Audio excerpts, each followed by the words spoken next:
नमस्कार, स्वागत है आपका smile please Yogesh YouTube channel पर। आज की वीडियो में हम बीएड फर्स्ट ईयर विषय भारत तथा शिक्षा इंडिया एंड एजुकेशन के बारे में पढ़ेंगे। प्राचीन भारत में शिक्षा, ये हमारी पुस्तक का नाम है भारत तथा शिक्षा, जो कि हमारा पेपर सेकंड होता है। ये हमारा पेपर सेकंड आता है बीएड में।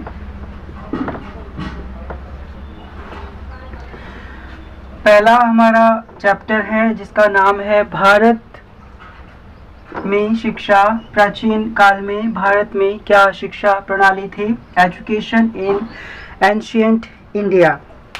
आइए इसकी शुरुआत करते हैं। तो हमारा प्रश्न आ सकता है कि वैदिक काल के बारे में आप क्या जानते हैं और वैदिक काल के साहित्य तथा वैज्ञानिक उन्नति का वर्णन कीजिए। शुरुआत करते हैं इसकी। तो सबसे पहले सैंधव सभ्यता का जब पतन की ओर थी ये, उस दौरान भारत में आर्य जाति द्वारा वैदिक सभ्यता या आर्य सभ्यता की नींव रखी गई थी। अब सैंधव सभ्यता हमारी सिंधु घाटी की सभ्यता है। जब पाकिस्तान के हड़प्पा में सबसे पहले खुदाई हुई, तब वहाँ पर जिसको हम हड़प्पा संस्कृति के नाम से जानते हैं, ये तीन संस्कृतियों में, तीन सभ्यताओं में सबसे पुरानी सभ्यता है हमारी हड़प्पा संस्कृति। आर्यों का इतिहास हमें मुख्यतः वेदों से ज्ञात होता है, जिनमें ऋग्वेद सबसे प्राचीन होने के कारण सर्वाधिक महत्वपूर्ण है। ठीक है, वेद। प्राचीन भारत में शिक्षा में हम वेद के बारे में पढ़ेंगे, जिसमें सबसे पहला और सबसे पुराना जो वेद है हमारा, वो ऋग्वेद है।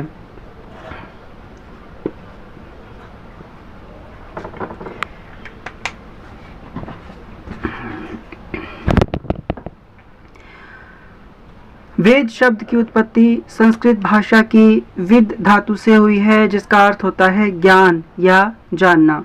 तो वेद की उत्पत्ति हमारी हुई है संस्कृत के शब्द विद से। विद का अर्थ होता है ज्ञान या जानना।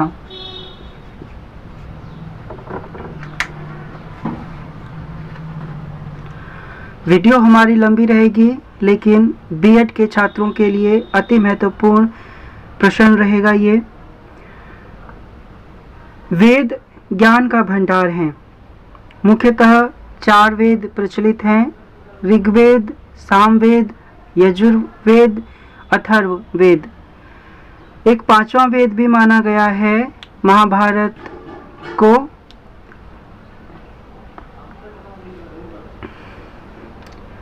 आर्य ऋषियों द्वारा इनकी रचना की गई है। आर्य ऋषियों ने जिस साहित्य की रचना की वह वैदिक साहित्य के नाम से विख्यात है, प्रचलित है। इसी वैदिक साहित्य से हमें वैदिक सभ्यता एवं संस्कृति के बारे में जानकारी मिलती है। इस सभ्यता एवं संस्कृति के संस्थापकों को ऋग्वेद में आर्य कहा गया है। आर्य का अर्थ होता है आर्य। आर्य का अर्थ होगा जो ईश्वर में आस्था रखता हो, जो ईश्वर में विश्वास रखता हो।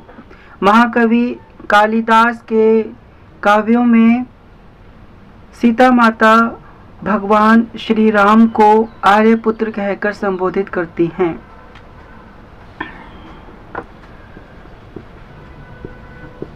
महाकवि कालिदास, इनके काव्यों में माता सीता ने भगवान श्री राम को आर्यपुत्र कहकर संबोधित किया है। आर्य का एक अर्थ होता है जो सत्येच्छु हो,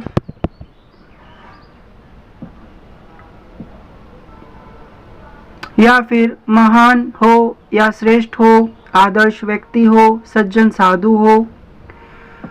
काफ़ी संस्कृत नाटकों में बड़ों को संबोधित करने के लिए आर्य या आर्या शब्द का प्रयोग किया जाता है। भारतीय सभ्यता एवं संस्कृति के एक निश्चित स्वरूप को बनाने में आर्यों का महत्वपूर्ण योगदान रहा है। उन्होंने भारत में रह रही अन्य जातियों द्वारा विकसित सभ्यता और संस्कृति के उपयोगी तत्वों को अपनाकर अपनी संस्कृति के साथ समन्वय स्थापित करके भारत में एक उन्नत सभ्यता एवं संस्कृति की परंपरा का विकास किया है। आर्यों ने जो सभ्यता विकसित की उसे वैदिक सभ्यता कहते हैं। ऋग्वैदिक काल के पश्चात के काल को उत्तर वैदिक काल कहते हैं। इस काल के अन्य 3 वेद यजुर्वेद, सामवेद और अथर्ववेद ब्राह्मणों, आरण्यकों और उपनिषदों की रचना हुई। इनके रचना काल में दीर्घ काल का अंतर होने के कारण वैदिक सभ्यता को 2 भागों में विभाजित किया जाता है। इस दीर्घ काल में भारत में आर्य सभ्यता का विकास और विस्तार हुआ है। इस युग में आर्य पंजाब से निकलकर शेष उत्तरी भारत और दक्षिणी भारत में भी फैलने लगे। आर्य सभ्यता व संस्कृति का केंद्र कुरुक्षेत्र बन गया और इस समय में हिमालय से लेकर विंध्याचल के मध्य का संपूर्ण भाग आर्यों के प्रभाव में आ गया और इसे ब्रह्मव्रत कहा जाने लगा। ब्रह्मव्रत का अर्थ होता है ब्रह्मा का क्षेत्र या ब्रह्मा की नगरी।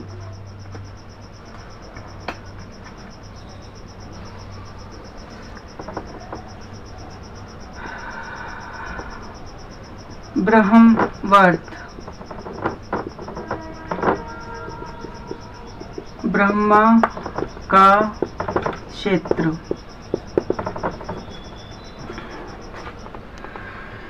इस काल में यद्यपि आर्य सभ्यता के आधारभूत सिद्धांतों में कोई अंतर नहीं आया, तथापि आर्यों ने अनार्यों से संपर्क के कारण उनका ज्ञान और अनुभव ही बढ़ाया, जिससे आर्य सभ्यता और भी अधिक समृद्ध हो गई। यद्यपि उत्तर वैदिक काल का समय निर्धारित करना कठिन है, परंतु अनुमानतः ऋग्वेद की रचना के अंत से लेकर महात्मा बुद्ध के आविर्भाव तक के लगभग 500 वर्षों का जो हमारा काल रहा उसे हम उत्तर वैदिक काल के नाम से जानते हैं। ये हमारा रहा 1000 ईसा पूर्व से लेकर 500 ईसा पूर्व तक का।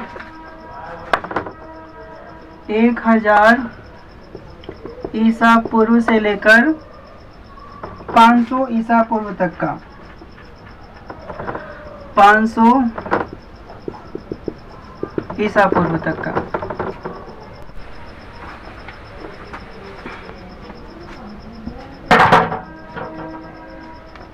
ईसा पूर्व का मतलब होता है हमारा ईसाई युग।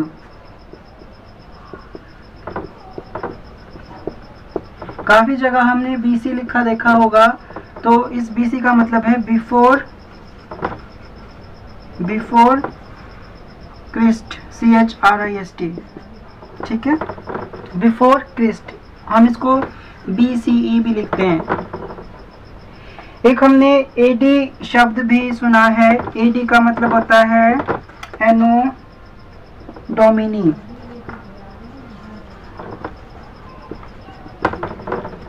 एनो और फिर डोमिनी, ठीक है। समय के प्रवाह के साथ ऋग्वैदिक सभ्यता के कुछ परिवर्तन हुए और अनार्य संपर्क के कारण भारत में एक मिश्रित और नवीन संस्कृति का उदय हुआ। उत्तर वैदिक काल इसी विकसित संस्कृति का प्रतिनिधित्व करता है। इस युग की सभ्यता को जानने के लिए हमारे पास यजुर्वेद, सामवेद, अथर्ववेद, ब्राह्मण ग्रंथ, आरण्यक ग्रंथ एवं उपनिषद आदि मुख्य स्रोत हैं। डॉक्टर RC यानी कि रमेश चंद्र मजूमदार और डॉक्टर RS त्रिपाठी के अनुसार उत्तर वैदिक काल की सभ्यता लगभग 600 ईसा पूर्व की सभ्यता है। आइए वैदिक साहित्य को हम जानते हैं। अब हम पढ़ेंगे वैदिक साहित्य के बारे में।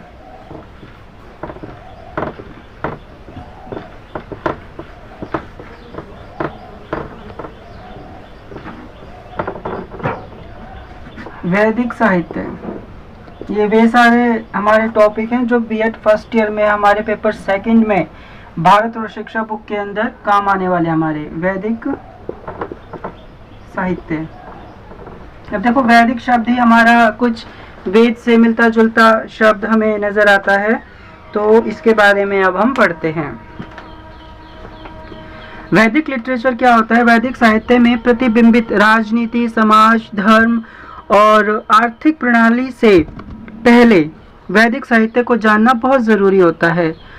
वैदिक साहित्य का तात्पर्य उस विपुल साहित्य से है जिसके अंतर्गत चारों वेदों ऋग्वेद, सामवेद, यजुर्वेद और अथर्ववेद की संहिताएं, वेदों के ब्राह्मण ग्रंथ, आरण्यक एवं उपनिषद, सूत्र, स्मृति और दर्शन और महाकाव्य में आते हैं।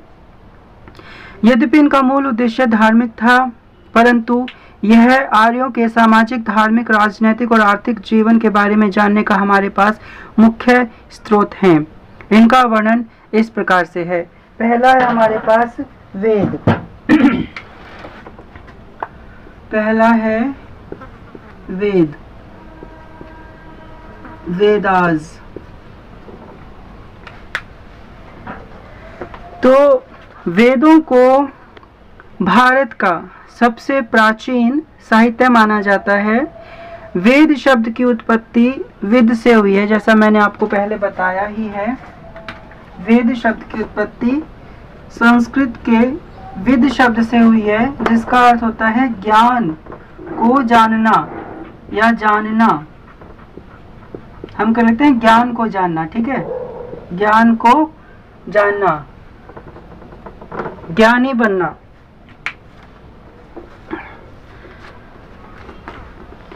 तो वेद का शब्दार्थ ज्ञान का मूल स्रोत है। Doctor RC. मजूमदार कहते हैं कि वेद ऐसा साहित्यिक भंडार है जो अनेक शताब्दियों के बीच, शताब्दियों मतलब 10 शतक या दशक, यानी कि 100 वर्षों का समय शताब्दी कहलाता है, के बीच विकसित हुआ और जिसे पीढ़ी दर पीढ़ी लोग कंठस्थ कर सुरक्षित रखते आए हैं। वेद अपौरुषेय हैं। वेद क्या है? अपौरुषेय। अपौरुषेय का अर्थ होता है वेद जो है हमारे वो अपौरुषेय हैं। अपौरुषेय का अर्थ है कि ये किसी मानव के द्वारा निर्मित नहीं है, ये स्वयं ईश्वर ने निर्माण किया है इनका, ठीक है। लेखकहीन है ये क्या है? लेखकहीन है, व्यक्ति नहीं है ये, व्यक्ति या मनुष्य का इससे कोई संबंध नहीं है, मतलब मनुष्य ने इनकी रचना नहीं की, और निर्व्यक्तिक है ये हमारे निर्व्यक्तिक हैं, निर्व्यक्तिक है, ठीक है। मनुष्य ने इनकी रचना नहीं की है। वेद अपौरुषेय है या ईश्वर की रचना माने जाते हैं। शाश्वत वेद की रचना ईश्वर के आदेश पर ऋषियों ने की है।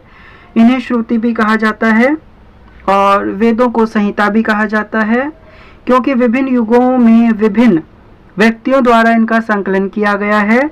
प्रत्येक संहिता के पीछे 3 प्रकार की साहित्यिक रचनाएं हैं, जो कि ब्राह्मण, आरण्यक और उपनिषद हैं।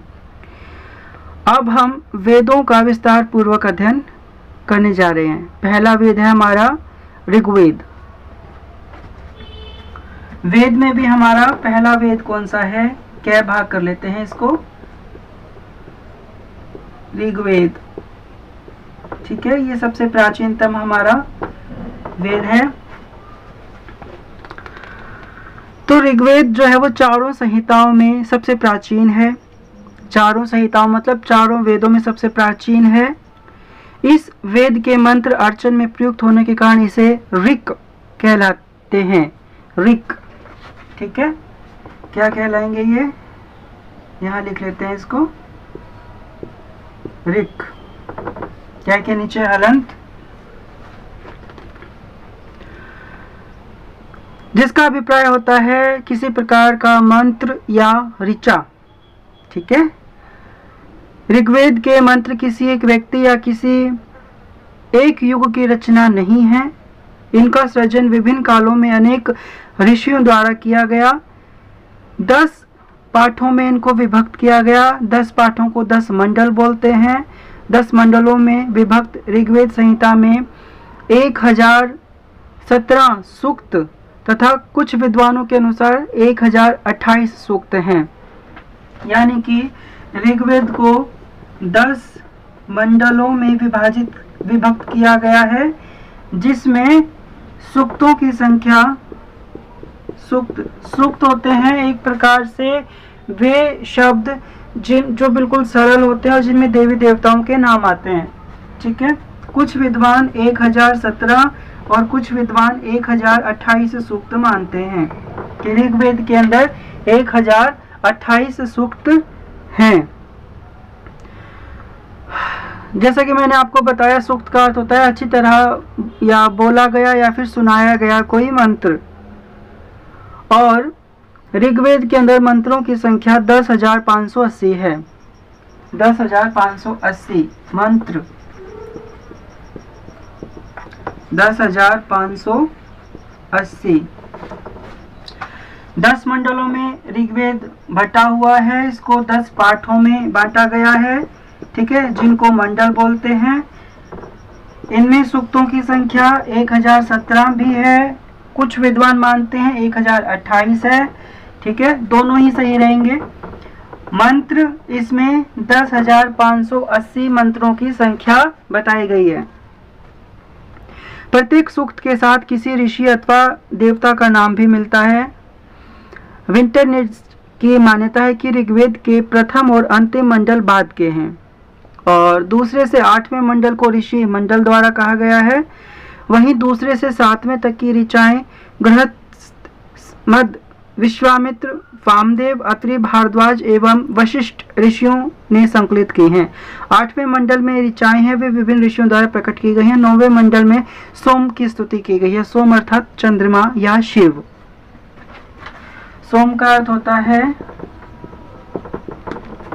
चंद्रमा, शिव भी कहते हैं।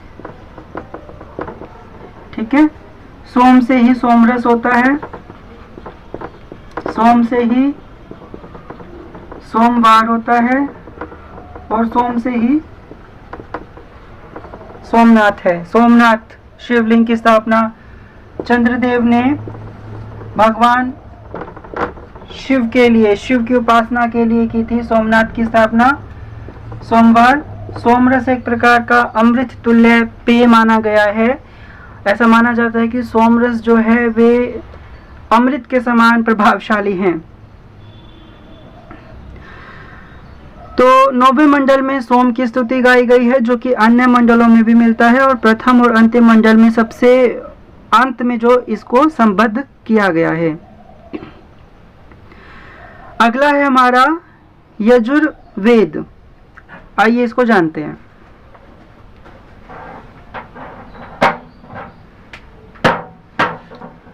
इसको रब करते हैं।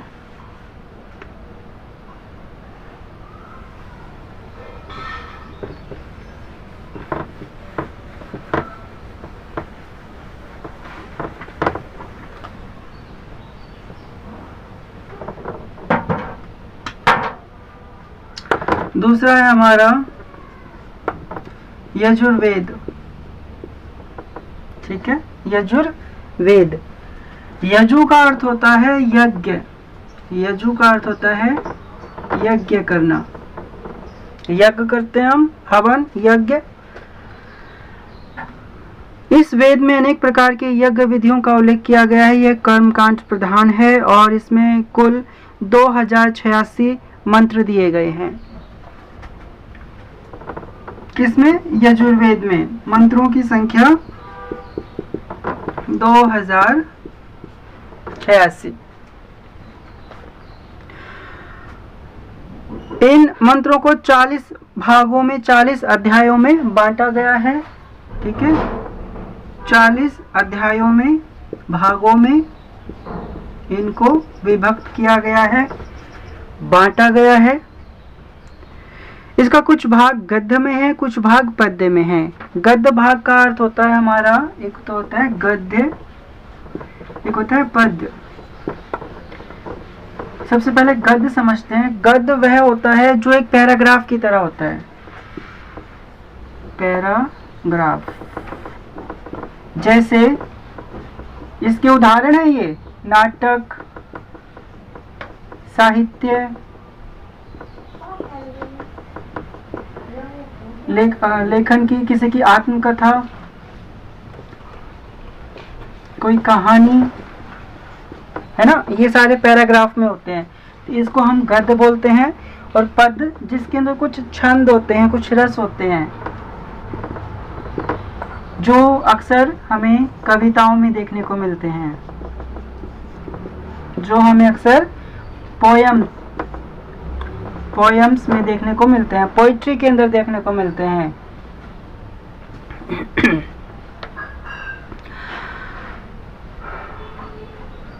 इसकी दो शाखाएं हैं, कृष्ण यजुर्वेद और शुक्ल यजुर्वेद। शुक्ल यजुर्वेद को वात्स्ययनी संहिता भी कहा जाता है, और कृष्ण यजुर्वेद की जो 4 शाखाएं हैं, लेकिन वात्स्ययनी जो संहिता है वो सबसे महत्वपूर्ण है इसके अंदर। इस ग्रंथ से ऋग्वैदिक काल और उसके बाद के आर्यों के जनजीवन के बारे में जो भी परिवर्तन हुए, हमें उनका विवरण देखने को मिलता है। अगला है सामवेद।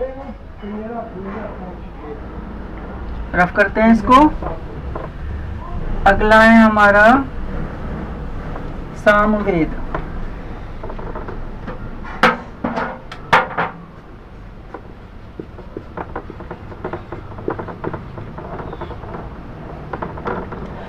सामवेद से हमारा अभिप्राय है, साम का अर्थ होता है गाना। अतः ये ऐसा ग्रंथ है जिसके मंत्र यज्ञों में देवताओं की स्तुति करते समय गाए जाते थे, और इस प्रकार यह वेद गायन प्रधान है। इसमें 1810 मंत्र हैं और 75 मंत्रों को छोड़कर शेष सभी ऋग्वेद से लिए गए हैं। तो 1810 मंत्र हैं किसमें? सामवेद में। मंत्रों की संख्या 1810 है। ठीक है। साम का अर्थ होता है गाना, गाकर स्तुति की जाती है, वो हमारा सामवेद कहलाता है। परंतु स्वरभेद के कारण ऋग्वेद से ये अलग हो गए थे, और सामवेद को गाने के लिए एक विशेष विधि थी। साम प्रारंभ करने से पूर्व ओमकार का उद्घोष किया जाता था, जिसे प्रस्तोता ऋत्विक गाता था। साम के दूसरे भाग को उद्गाता और तीसरे भाग को प्रतिहारता गाते थे। अतः यह ग्रंथ भारतीय संस्कृति, कला और प्रथम और महत्वपूर्ण स्रोत है। अगला है हमारा अथर्व वेद। अगला है हमारा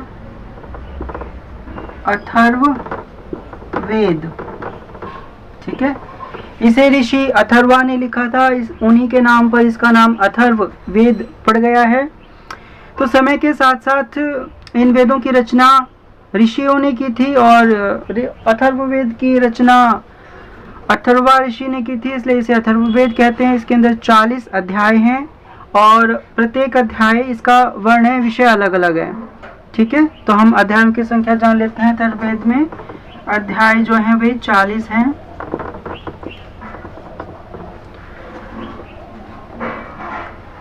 इसका वर्ण विषय अलग अलग होता है, जिसको 2 भागों में शौनक और पिप्लाद में बांट दिया गया था। इसमें 6000 मंत्र और 731 सूक्त हैं। इसमें मंत्र जो हैं 6000 हैं, और जो सूक्त हैं हमारे वे 731 बताए गए हैं, जिनको 20 मंडलों में बांटा गया है, यानी कि 20 पाठों में। मंडल लिख देता हूं मैं यहाँ पर, बांट दिया गया है। इसमें ब्रह्म ज्ञान, धर्म, समाज निष्ठा, औषधि प्रयोग, शत्रु दमन, रोग निवारण, तंत्र मंत्र, टोना टोटका आदि अनेक विषयों का विवरण हमें मिलता है। इसके विवरणों में से आर्य व अनार्य विचारधाराओं का समन्वय हमें मिलता है, और उत्तर वैदिक आर्यों की सभ्यता का ज्ञान कराने के लिए यह ग्रंथ बहुत उपयोगी है। भारतीय विज्ञान के इतिहास का ज्ञान भी हमें इसी से मिलता है। ये हमारे 4 थे वैदिक साहित्य, जिसमें हमने अभी वेद ही पढ़े, ऋग्वेद, यजुर्वेद, सामवेद और अथर्ववेद। ठीक है,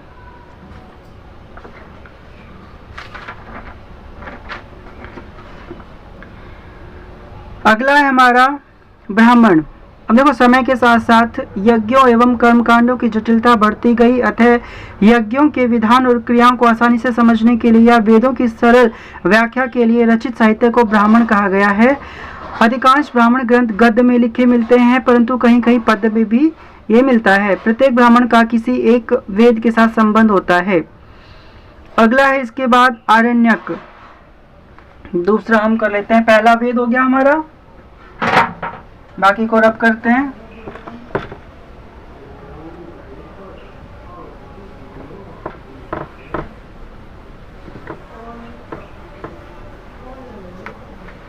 वीडियो लंबा बनेगा पर कोई बात नहीं, ये जानना जरूरी है हमारे लिए। दूसरा था हमारा ब्राह्मण, ठीक है, और तीसरा है हमारा आरण्यक। आरण्यक जो है वो अरण्य वन से संबंधित है, क्योंकि इसके अंदर ऐसी विधाओं का प्रयोग किया जाता था जो वन के अंदर, जंगलों के अंदर पाठ किए जाते थे, ताकि अच्छे तरीके से पाठ की जा सके शांति के साथ। तो आरण्यक जो है वो अरण्य यानी कि वन से बना है ये शब्द हमारा, अर्थात ये ऐसे ग्रंथ हैं जो वन में पढ़े जा सकें। इन ग्रंथों में हमें आध्यात्मिक, दार्शनिक और पारलौकिक चिंतन देखने को मिलेगा। आत्मा क्या है, सृष्टि का निर्माण कैसे हुआ, सृष्टि किन तत्वों से मिलकर बनी है और परम सत्ता का स्वरूप कैसा है, ये गूढ़ विषयों का चिंतन हमें आरण्यक ग्रंथों में देखने को मिलता है। इस प्रकार इन ग्रंथों में उस ज्ञान मार्गी विचारधारा का बीजारोपण मिलता है जिसका हम उपनिषदों में हम देखेंगे। इस समय 7 आरण्यक ऐतरेय, सांख्यान, तैत्तिरीय, मैत्रायणी, मांध, दिन, बृहदारण्यक और तलवकार उपलब्ध हैं। इसके बाद है उपनिषद। उपनिषद का मतलब होता है, उप का अर्थ होता है समीप बैठना, पास बैठना, और निषद का अर्थ होता है बैठना। अगला है हमारा उपनिषद। उपनिषद, ठीक है, उप का अर्थ होता है समीप, निषद का अर्थ होता है बैठना, यानी कि एक शिष्य अपने गुरु के समीप बैठकर ही ज्ञान प्राप्त कर सकता है या कोई शक्ति प्राप्त कर सकता है। तो उपनिषद निषद में कहा गया है ये एक रहस्य विद्या थी, हालांकि अभी भी है, जो शिष्य को गुरु के समीप बैठकर प्राप्त होती थी। कुछ विद्वानों के अनुसार यह विद्या मनुष्य को ब्रह्मा के समीप बैठा देती है। यह भारतीय तत्व ज्ञान के मूल का स्रोत है। इनमें आडंबर और कर्मकांड के स्थान पर आत्मा, ब्रह्म और सृष्टि संबंधी गूढ़ विषयों का विवरण हमें मिलता है।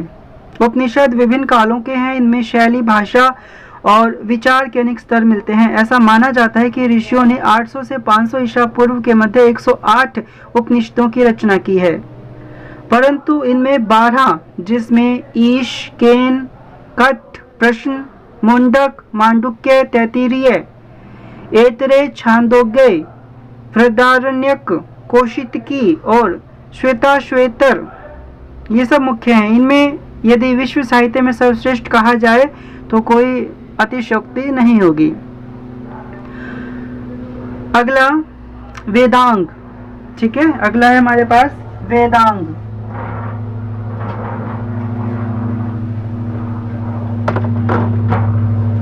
पांचवा है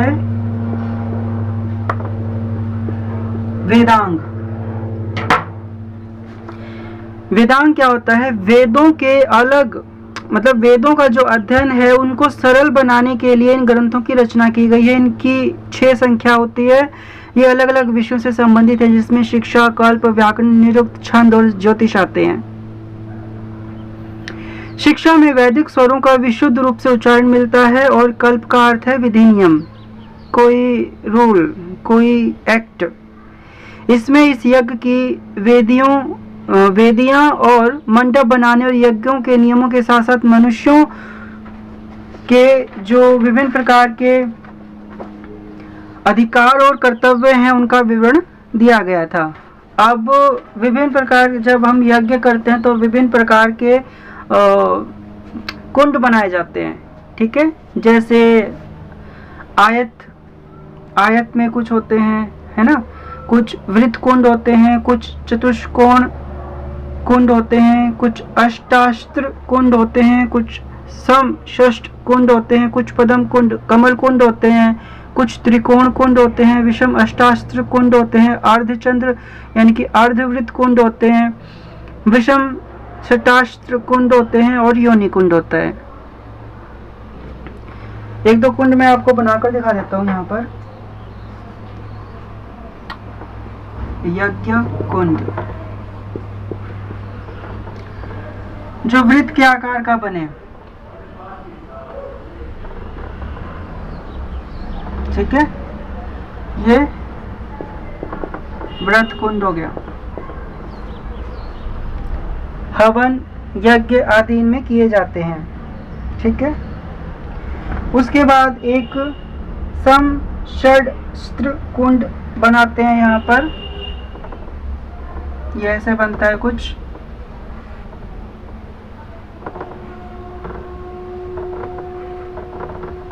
इसी में ये ऐसे बनते जाएंगे।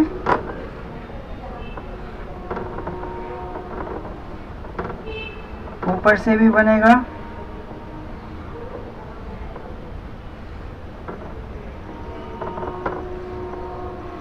ठीक है। ये हो गया समषड्स्त्र कुंड।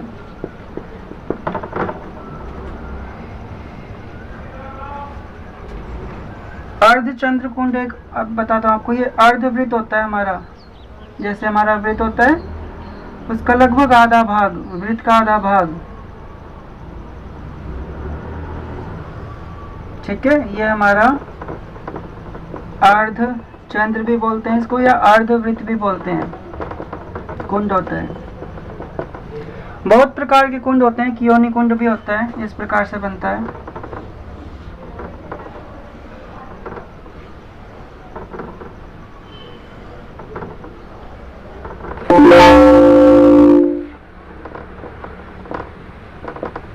तो विभिन्न प्रकार के लगभग 10 प्रकार के तो कुंड होते ही हैं।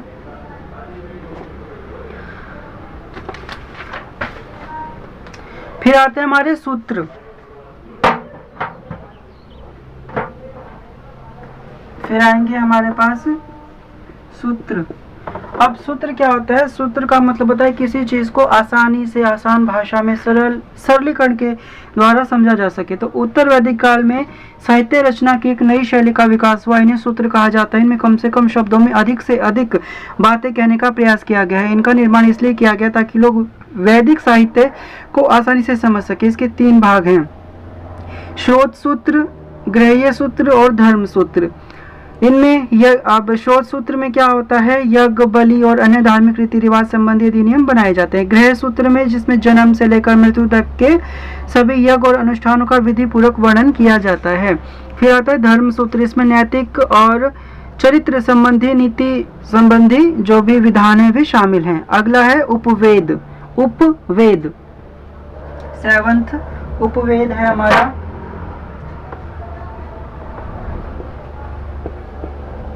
ठीक है। उपवेद क्या होते हैं? देखो, उपवेदों की 4 संख्या होती है, जिसमें निम्नलिखित हैं: आयुर्वेद उपवेद। आयुर्वेद, इसमें चिकित्सा संबंधी जानकारी मिलती है। धनुर्वेद, इसमें युद्ध कला का वर्णन मिलता है। गंधर्व वेद, इसमें संगीत कला का ज्ञान भरा पड़ा है। और शिल्पवेद, इसमें कला और वास्तुकला यानी कि भवन निर्माण से संबंधित जानकारी मिलती है। फिर आती है हमारी स्मृतियाँ। 8वें नंबर पर आती है हमारी स्मृतियाँ। हम एक स्मृति के बारे में अच्छे तरीके से जानते हैं, मनुस्मृति सभी जानते होंगे। तो सूत्र साहित्य के पश्चात भारतवर्ष में स्मृति शास्त्र का उदय हुआ और सूत्रों की तरह स्मृतियां भी मनुष्य के संपूर्ण जीवन के विधिक कार्यकलाओं के विषय में अनेक नियमों और कानूनों का प्रतिपादन करती हैं। मनु, नारद, विष्णु और याज्ञवल्क्य स्मृतियां प्रमुख हैं।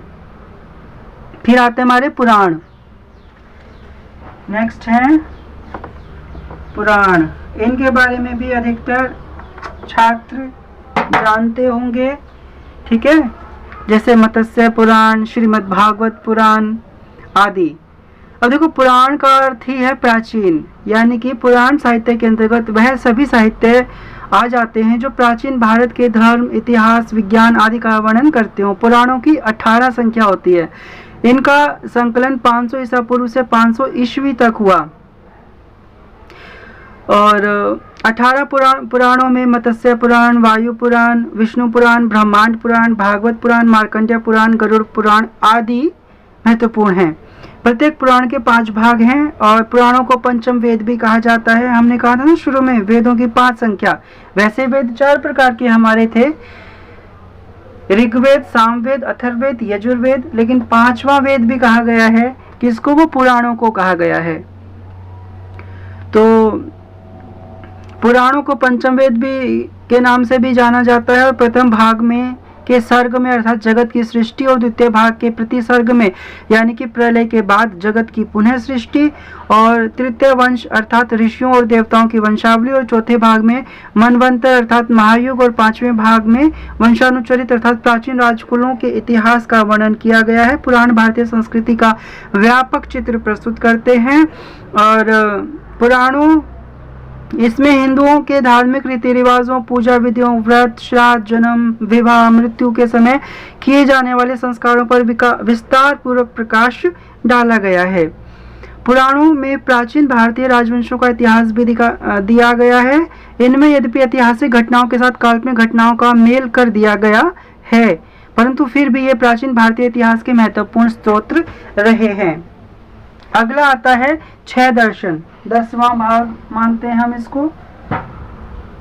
इन्हें यहाँ से अब रख कर देते हैं।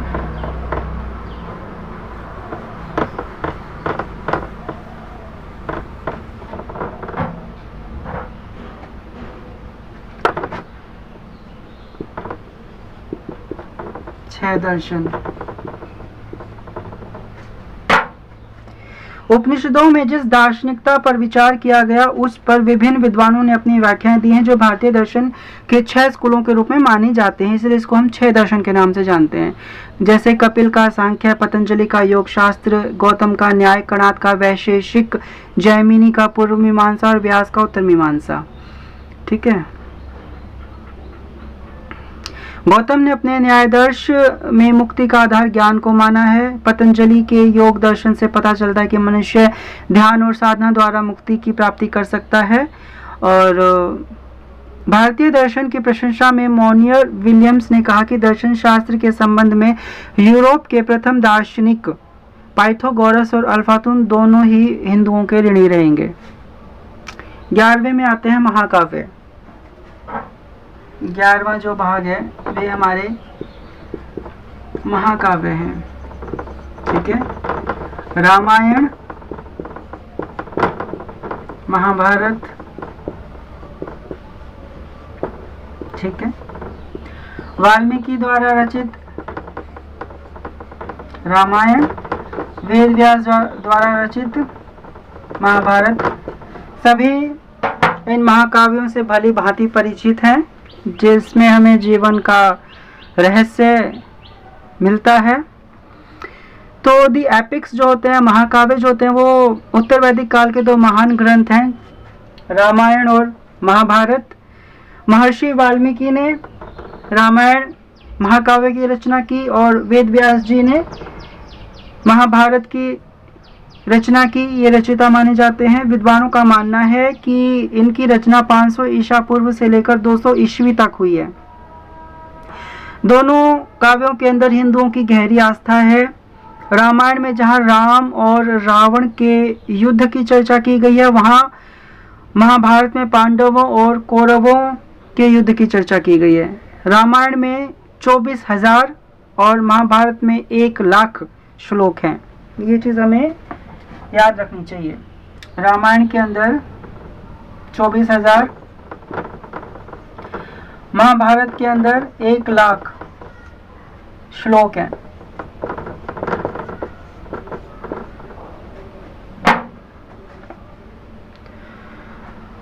इन महाकाव्यों द्वारा प्रतिपादित आदर्श और मूल्य सार्वभौमिक मान्यता रखते हैं। भगवत गीता महाभारत का ही एक अंग है। भगवत गीता महाभारत का ही एक अंग है। और डॉक्टर आर के मुखर्जी की मान्यता है कि रामायण और महाभारत काल्पनिक कथाएं ना होकर पूर्व काल में घटी घटनाओं के आख्यान परक संकलन है, जिनमें भारतीय इतिहास, सभ्यता और संस्कृति की बातें भरी पड़ी हैं। तो वैदिक साहित्य का महत्व इसलिए भी हो जाता है क्योंकि वैदिक साहित्य का भारतीय इतिहास में महत्वपूर्ण स्थान रहा है, क्योंकि साहित्य में हिंदू दर्शन के मौलिक सिद्धांतों का विस्तार पूर्वक वर्णन भी किया गया है और अतः इसे हिंदू धर्म की आत्मा ही कहा जाता है और कहना भी उचित है। सृष्टि, जीव, ब्रह्मांड, जीवन, मृत्यु, आत्मा जैसे गूढ़ रहस्यों का इस साहित्य में बड़े विस्तार पूर्वक और आसान रूप में वर्णन किया गया है। इसमें हमें आर्यों के सामाजिक, राजनीतिक और धार्मिक, आर्थिक जीवन के सभी पहलुओं का ज्ञान प्राप्त हो जाता है। यह भारतीय संस्कृति एवं सभ्यता के अनुसार विशिष्ट पहचान प्रदान करता है और उसे मापने का एक स्रोत है। इतिहासकार S.C. राय के अनुसार आर्यों की भारतीय संस्कृति को सबसे महत्वपूर्ण देनों में एक वैदिक साहित्य है। इसे ज्ञान का भंडार माना जाता है और जो हजारों वर्षों से मानवता को सच्चाई का मार्ग प्रशस्त कराता आ रहा है और आगे भी कराता रहेगा। तो हमारा आज का टॉपिक कंप्लीट हुआ।